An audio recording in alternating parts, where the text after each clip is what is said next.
قد سرنا جموعا لربى المجد التلي أمتي فاستبشري قد أشرقت شمس الصمود. As one of the richest countries in the world, Qatar has, with its large exports of oil, managed to make a place that should just be a barren wasteland and equally barren intellectually, into a fancy Salafi dictatorship with some really impressive skyscrapers, air conditioning, and gift shops. Apart from just exporting oil and gas, they also export bloodthirsty terrorists to whom they eagerly whip out a juicy tit and offer funds. This is done for all kinds of Islamic extremists like, for instance, Hamas and Al-Qaeda. Now, you would expect that a nation who aids different terrorist groups to be a nation that Sweden wouldn't want to have anything to do with, right? But you would be wrong, because we just let them build Scandinavia's biggest mosque in our country. And it's in Malmo, of course, since it's one of our biggest cities that is the worst plagued by Salafi ISIS bootlickers. If a dead ISIS fighter in Syria is traced back to Sweden as his country of origin, and he isn't from Gothenburg, well then he definitely is from Malmo. Because Sweden, seen from an international perspective, is considered to be a sleeping nation when it comes to terrorism, since we're easy to move around in and recruit from, and if you get caught, your punishment won't be especially severe. Our Swedish security police will even withhold your name if you're a terrorist so that some other country won't sentence you to death for terrorism if you're being detained while abroad. It's a big problem for us and for you. Because we have a huge information, we have knowledge, we have experiment with the terrorism, we try to share that with you. It's some kind of mutual benefits between Iraq or Sweden and the other countries. Svenska Säpo delar inte med sig av information om vilka som åker ner för att ansluta sig till IS. Irak däremot delar med sig av liknande information.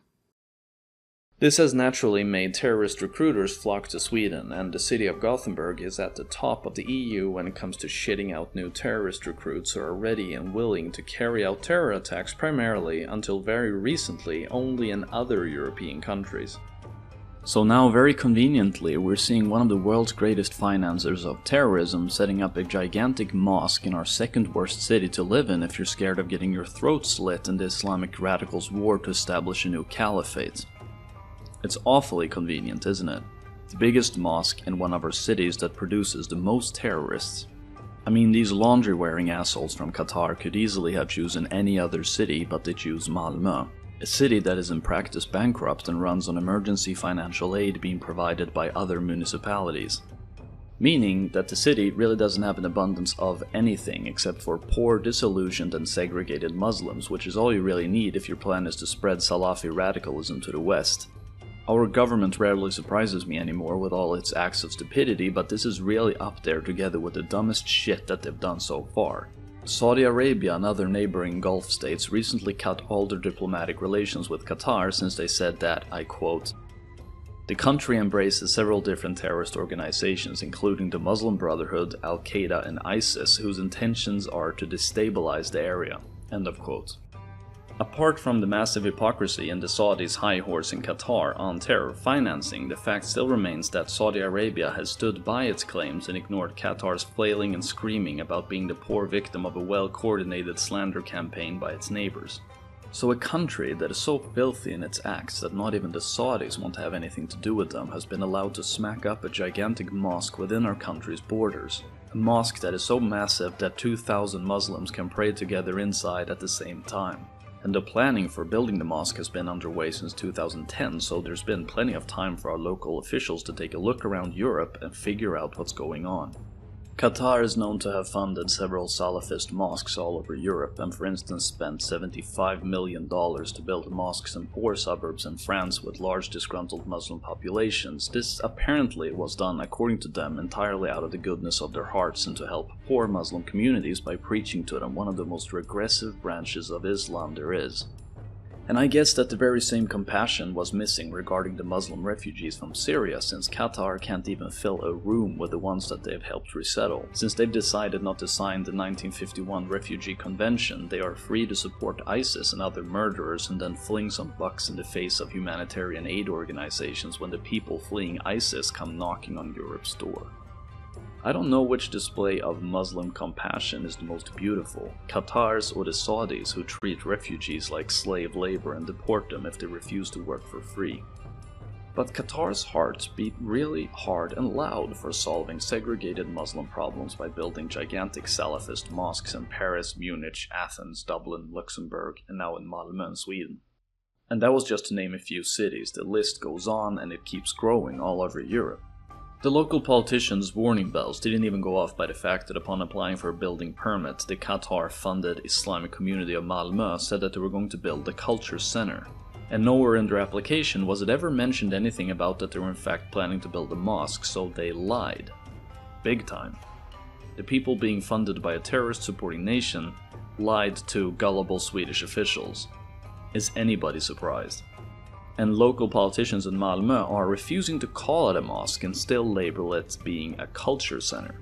The sheer idiocy behind locally elected politicians praising a new mega mosque in Sweden as being a step in the right direction of achieving greater cultural diversity and being a meeting place for everyone is just breathtaking, and it shows of a level of gullibility that makes me severely worried about my country's future. At the grand opening of the Mosque in Malmo on April the 28th, Malmö City Councillor Frida Trollmyr had this to say.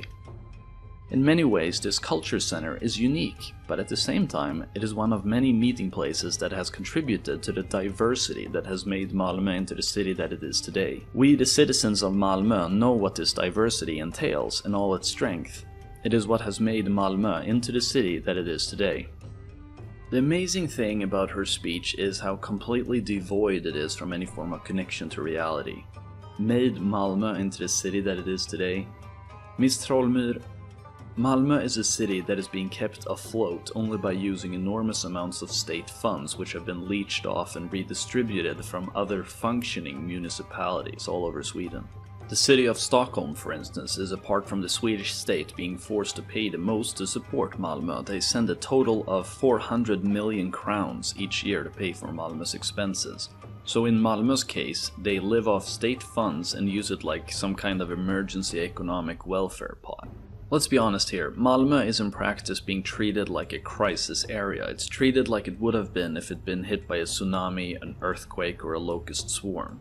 The only difference being that Malmö's deterioration has been a gradual process that has been carrying on for several years, and it is the result of mass immigration, failed integration due to naive ideas about multiculturalism, and levels of high crime due to economic rifts, so great that they've previously never been seen in Sweden's history. Malmö has twice as high unemployment as the rest of Sweden. 12% of children in Sweden live in poor families. In Malmö that number is 30%. 1 in 10 families in Malmö lives entirely off welfare, and as many as 22% of Malmö school students are going to finish without the grades needed to continue on to high school. So the fact that this local social democrat politician praises diversity as being the root to why Malmö is the city that it is today is very true, just not in the positive way she wants it to be. Because the cold hard truth is that when Malmö was more ethnically homogeneous, the city was doing better. In 1975, a new bill was passed in our parliament. It was named Sweden, the Future and Diversity. And it stated that it should for the immigrant and minority be, I quote, optional how much they want to assimilate into the Swedish cultural identity and how much they want to preserve and develop their own culture. Also in this bill, it was clearly stated that Sweden is to become a diverse and multicultural nation and that all ethnic Swedes are expected to do their part to help the immigrants' integration process. Everybody had to contribute.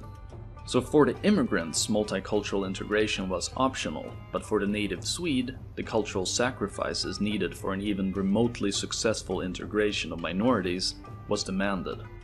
With that extremely questionable foundation, Malmö began its rather rapid descent into where it finds itself today, a city with both deep cultural and economic rifts between ethnic Swedes and immigrants. And now Malmö's politicians have chosen to make an even worse cultural gap between ethnic Swedes and immigrant Muslims by allowing Salafists to build a mosque so that they're free to preach their radical and extremely hateful teachings about Islam and ensure a future for Malmö's Muslims that will be poisoned by radicalism, violence, and hostility towards the West. Brilliant. Please give me a line in the comments about if you think that an exotic dose of Salafism will help bring us together as a nation and further diversity and tolerance. I'd really love to hear your thoughts. And don't forget to like and subscribe if you enjoyed this video. Take care.